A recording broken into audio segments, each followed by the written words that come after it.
ఇప్పుడే country delight app ని download చేసుకోండి. Download the country delight app now. America అధ్యక్షుడు బాధ్యతలు చేపట్టిన దగ్గర నుంచి ఆ దేశ అధ్యక్షుడు డొనాల్డ్ ట్రంప్ తీసుకుంటున్న నిర్ణయాలు అందరినీ షాక్ కి గురి చేస్తున్నాయి. ఈ క్రమంలోనే ప్రపంచ ప్రఖ్యాత విశ్వవిద్యాలయమైన హార్వర్డ్ పై తన వైఖరిని మరింత కఠినతరం చేశారు.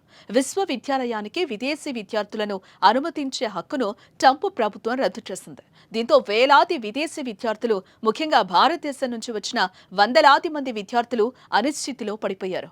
ట్రంప్ తాజా నిర్ణయంతో విద్యార్థులు ఇప్పుడు రెండు దారుల్లో ఒకటి ఎంచుకోవాల్సిన పరిస్థితి ఏర్పడింది. మరో విశ్వవిద్యాలయానికి బదిలీ కావటం లేదా అమెరికాలో తమ చట్టపరమైన స్థితిని కోల్పోవడం వంటివి ఉన్నాయి.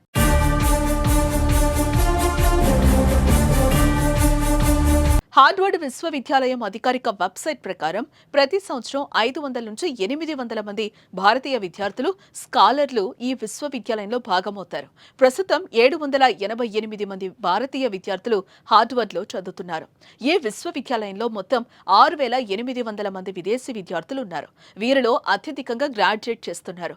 ఈ నిర్ణయం వారి విద్యా జీవితంపై తీవ్ర ప్రభావం చూపనుంది. ఎందుకంటే వారిప్పుడు తమ తదుపరి దశల గురించి ఆలోచించాల్సిన అవసరం ఏర్పడింది.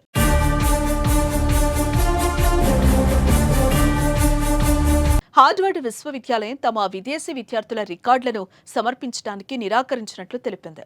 ఈ చర్యను చట్టవిరుద్ధమని, తమ పరిశోధన లక్ష్యాలను దెబ్బతీస్తుందని హార్వర్డ్ వెల్లడించింది.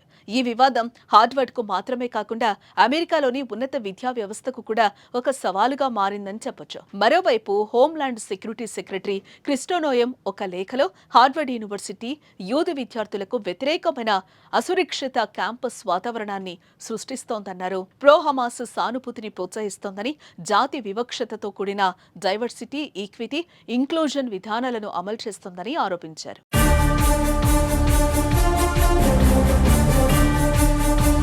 మరోపక్క ఈ సెమిస్టర్లో తమ డిగ్రీలను పూర్తి చేసిన విద్యార్థులు గ్రాడ్యుయేట్ కావటానికి అనుమతించబడతారు. నోయం లేఖ ప్రకారం ఈ మార్పులు 2025-26 విద్యా సంవత్సరం నుంచి అమల్లోకి వస్తాయి. అయితే ఇంకా తమ డిగ్రీలను పూర్తి చేయని విద్యార్థులు మరో విశ్వవిద్యాలయానికి బదిలీ కావాలి. లేకపోతే వారు అమెరికాలో చట్టపరమైన అనుమతిని కోల్పోతారు. ప్రభుత్వం తన నిర్ణయాన్ని మార్చుకోకపోతే లేదా కోర్టు జోక్యం చేసుకోకపోతే కొత్త విద్యార్థులు హార్వర్డ్లో చేరలేని పరిస్థితి నెలకొంది.